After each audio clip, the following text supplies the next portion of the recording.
In 1995, a series of unexplained events rocked the once peaceful beachfront hotel of Newhall Suites. The sinks and baths began to ooze foul-smelling water. Clothes, keys, and later, children started to go missing. On the core Virginia beach, things started to be found. Ancient artifacts from a time gone by. Shattered clothes marred with teeth and blood. Chess pieces embedded with teeth. This string of occurrences came to a climax in the summer of 1996, in which Newhall Suites suffered a fatal blackout. When the lights finally returned, 70 people had vanished, half the staff and guests, chosen at random.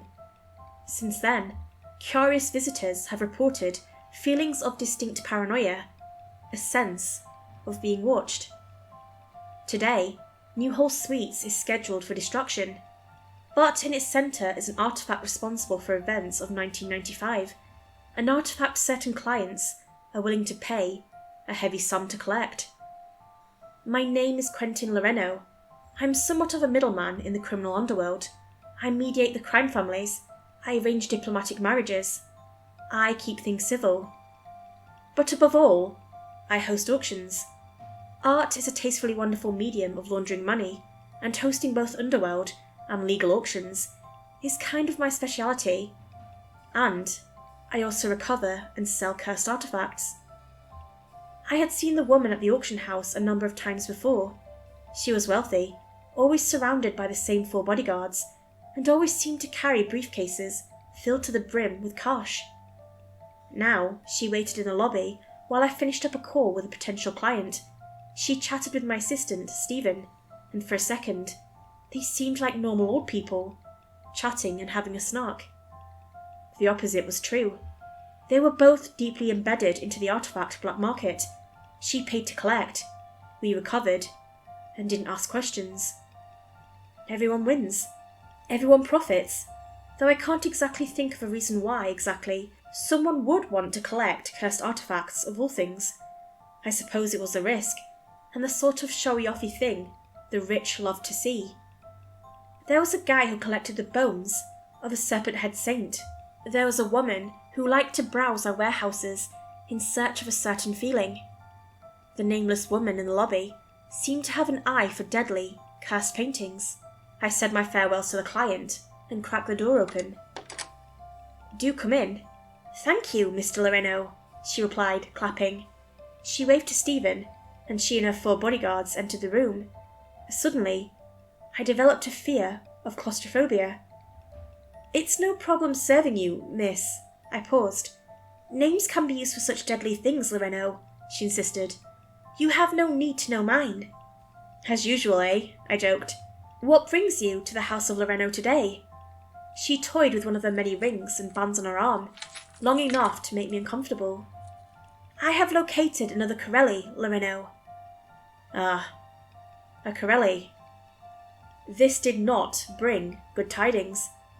Isabel Corelli was, as Stephen had educated, a painter who had lived a poor, terrible life in the mid-19th century. Her work came with a reputation in the artifact underworld, one of death and destruction. Her paintings, sculptures, crafts had a tendency to drive the madman sane and the sane man mad. Some of them blinded those who saw, some outright killed them, and some summoned great and incomprehensible things into the world. Previously, I had only encountered a single set of Corelli paintings, ones that had pierced even the strongest of spells, and had been the deaths of 50 people. I wondered how deadly and how much risk I would take for the artifact the woman wanted. "Tell me about it," I decided. We had the necessary expertise to handle a Corelli. "And how was the last Corelli we recovered for you?" She offered me a drink, and I accepted. One of her men unlocked a briefcase and poured us a glass of slisik. "Brewed in the heart of Sketsky nests," she cheered, toasting the drink. I noted her clearly ignoring my question. I wasn't in the business for questions, anyhow. "Those serpent heads really know how to brew," I commented. "But really, do tell me about the artifact." I felt the need to add, that I wasn't paying for the Sleesik, but didn't bring it up. Summer of 1995, the Newhall Suite, a wonderfully brilliant beachfront hotel in the absolute best of Virginia, she explained. That was the year occurrences started to manifest, people going missing, water going bad.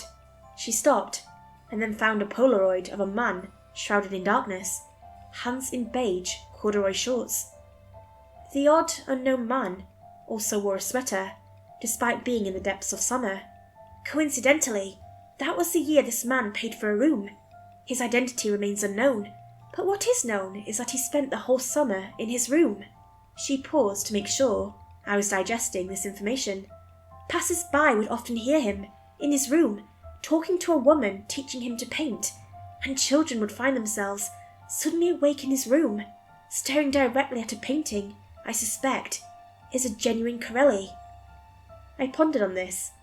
A genuine Corelli? Or could it be a reproduction? Even facsimiles of powerful artifacts, especially sigils or paintings, could replicate at least half of the effect. She smiled and laughed, dismissing the thought. Something that made 70 people disappear, kid, has to be a genuine Corelli. They say the painting trapped the souls of vanished into the art, and they loom in the background, waiting to be freed, tormented eternally. She opened the briefcase, revealing not cash this time, but gold. Survive the trip, bring back the Corelli, and this can all be yours. I inspected a bar. Are these unmarked? She nodded. What's the quality? Is this all vanity gold, or are some enchantable? This was the kicker. All of them enchantable. Gold, the most refined and rare, could be used as a conduit for energy, allowing us to enchant and create whatever sigils or spells we needed. I called over my psychic, Asta, to verify her claim, but knowing the client, I knew it would be true. You always bring out your canary to judge me, the client commented. Why can't you just have faith? Asta handled a bar, sensing its power. I have a name, you know. Asta. The client shrugged it over. It did not concern her. And canary is such an old term. Old terms are not. This was a sweet deal, and Asta knew enough not to provoke the client. We accept your deal, I decided, extending a hand. She shook it, cold and unforgiving. She smiled and offered me the entire case of Sleesik, to which I accepted. Always a pleasure doing business with you, Mr. Loreno. She stood and tossed me a small glass sphere. This was once your father's, but now I hand it to you. I studied the glass sphere, empty but engraved with symbols. You knew my father? She only waved and walked away. I wondered when I'd really know how deep my father's dealings went, and how much longer it would take to pay off his debts. Mysterious woman or no, we had a mission. As soon as the house was closed to the public, I gathered the rest of my team. Together, united, we were a force to be reckoned with. My knowledge and access to my father's files, Asta's gift for the bizarre, Stephen's affinity for spellcast, and Mart's plain old brute force. The client had given us a small fortune of money we could spend on tickets. With spellcast, getting through airport security would be a breeze. Mart raised a hand. Question. What if the painting tries to eat us, like the 70 people abducted? This was a good and valid point. Luckily, Stephen had an answer. It's been over 2 decades since that event, and nobody in the area has vanished since then. I'd even venture that it was an isolated incident. Asta was next to point something out. Right, but realistically, who's going near that place? She pointed at the images I had projected. It's creepy, and being demolished. Exactly, it's being demolished. There must have been construction workers or surveys recently, right? Stephen argued. We barely know anything about the place, Matt added. This, for the most part, was true. Besides the client's story, we'd found little information online, which surprised me. 70 people missing should have raised more than just a buzz. Do we really want to go in blind? We go in blind all the time, Stephen reminded, starting to point out all the times we'd recovered artifacts, not knowing anything about the place. Asta shook her head, siding with Mart. Going blind is fine, but we don't go in blind for a Corelli. We don't know if it is a genuine Corelli, I refuted. And we don't know who the hell Painter Guy is, she pointed out. He was clearly the catalyst to whatever happened here. We would be arguing all night if we continued like this, so I offered them a compromise. Why don't we sleep it off? I shut down the projector. Go home, rest, and think about it. If you feel up to it, meet me here at 6 a.m. If we won't? Matt asked. I shrugged. Then we don't go. I paused, thinking. I don't want to put any of you in danger, and I don't want to go looking for a Corelli blind, at that, without the full force of everyone. Asta laughed. You're a good boss, Quentin. I shrugged. Maybe I was. Maybe I wasn't. In truth, I was a bit scared of going in blind, and Corelli had such violent reputations, I was starting to wonder if I should cancel after all. But I slept on it, and so did the others. I came into work at 6 the next day, ready to cancel if even one didn't show. But to my surprise, they all were there, already eating away at a box of bagels on the sofa. Matt threw me a bagel. I caught it. You're late, Quentin. I'm not. It's 6:15, Asta pointed out, staring into the soul of a clock. I informed her the clock was 10 minutes ahead. She chided me on not fixing it. I suppose we're all ready? They nodded, agreeing. Stephen, pack everything you need. Don't forget the silverback glasses. I don't want us seeing any symbols. I stopped listing equipment. I trust you know what to bring. Yeah, all that and more, he finished. With that ready, I settled myself in my office, grabbed a bottle of Slisik, poured a cup and drank it. It shot me into focus, and the drowsiness of the morning faded away. I snatched an enchanted dagger a man by the name of Magnus had given me. I found the pistol my father had often used, and tucked it. This was it. I was ready. And so was the house. We were off to the airport, taking Stephen's old but still useful van.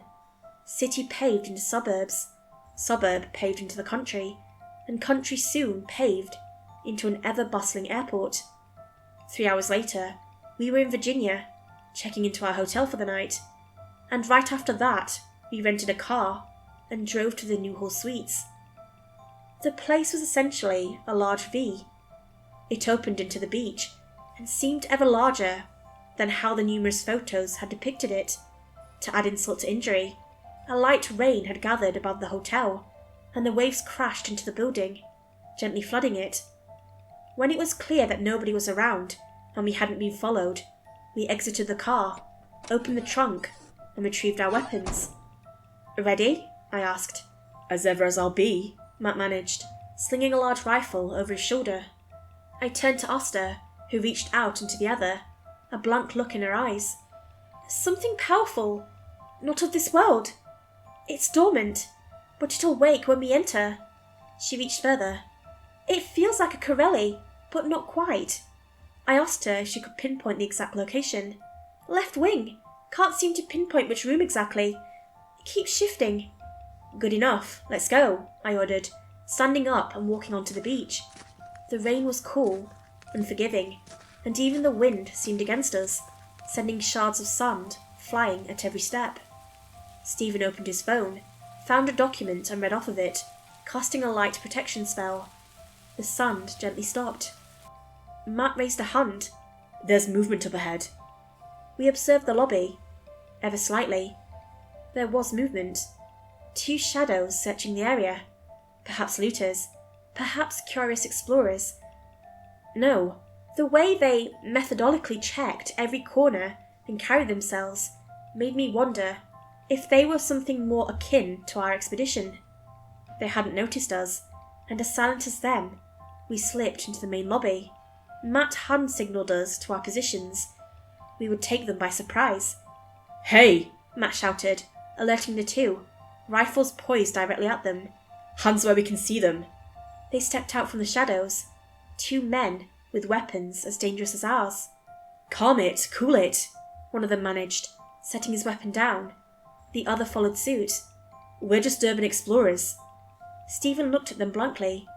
What type of urban explorers carries a gun like? He picked up the weapon and studied it. That. This was when I noticed they were wearing uniforms, a dark green with a distinct 7 sewn onto them. They're with the company, I informed. Company 7 was in essence the more legal side to the artifact trade. They recovered the bazaar, took them into their elusive warehouses across the world, away from the hands of evil. They also went over rogue artifact dealers on the black market. Unfortunately for us, we were the black market they were so intent on stopping. The first man, about my age and clearly the leader, spoke. You must be the artifact dealers. He sized us up, studying each of us. What family do you work for? I shook my head. We're independent contractors, I said. House of Loreno. I've heard of you, the other man noted, but I thought Anthony Loreno was killed by the company. This was news to me. My father had vanished on a cruise ship, searching for an artifact supposedly on an island plagued by ancient beasts. I'm Quentin, I explained, and I have nothing against the company. We're just looking for the Corelli, Asta added. A frown fell on the leader. Corellis don't belong in the hands of the black market. He seemed angry at this, a sort of personal anger I hadn't expected. Tell me, do you know what your client plans to do with such a thing as dangerous as that? He added a final tidbit. We weren't told there was a Corelli here. We don't ask questions, Stephen countered. And if you people aren't here for the Corelli, why? That's not your business. They stood up now, challenging us. We'd like to go now. Matt placed a finger on the trigger. Don't you move. I raised a hand and pushed his weapon down. If we take them, I pointed out, the company will go after us and burn everything down. Matt and the others complied. I stared deep into the eyes of the leader. We have no reason to fight each other, but maybe we can make a deal. What deal would suffice? He arrogantly mocked. The company has the information it needs. We can crush you any day. If you do, my clients take business elsewhere, I refuted. And the House of Loreno is inclined to deliver information on dangerous clients. I extended a hand. In this instance, we both win. He shook it. You've got yourself a deal. And with that, the two were off, walking coolly away into the wind and rain. Be careful, the other said, a warning, handing me a card. We didn't wait then. Asta reached into the beyond and we followed her, stepping over long-destroyed debris and fallen statues. This was when the true scale and power of the artifact hit me. A deep sense of fear filled me, filling me with dread. I was afraid.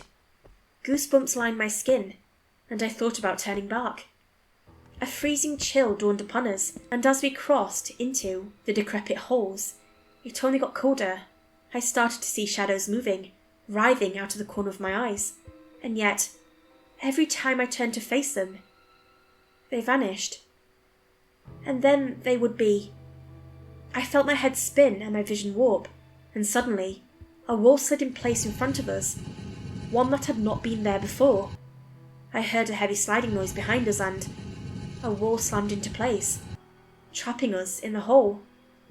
And the paint on the wall started to shift, bulge, and that was when I felt truly scared of the building. Shouldn't have gone in blind, Matt admonished. The bulging paint turned into dripping blue insects, now breaking free and charging for us. Stephen, dispel this! I shouted, firing at the paint. Bullets hit the constructs, splattering paint across the floor. More and more emerged from the walls, living beings made of chemical and dust. Stephen weaved some ancient art into the air. It pulsed, disintegrating the spirits. This was when the floor began to open up. Can't! The floor warped and spiraled, transforming into a sinkhole that steadily grew. To hell with this, Matt screamed, tossing Flash Sphere into the hole. Nothing happened. Asta suddenly developed a dark look into her eyes. It's awake! The thing inside! No! He's awake! The sinkhole grew in size. I found myself against a wall, batting painted constructs away from me, terrified. Can you communicate? Asta tried. He wants us to leave! My mind shot back to the image of the unknown guest. We'll leave! Asta shouted.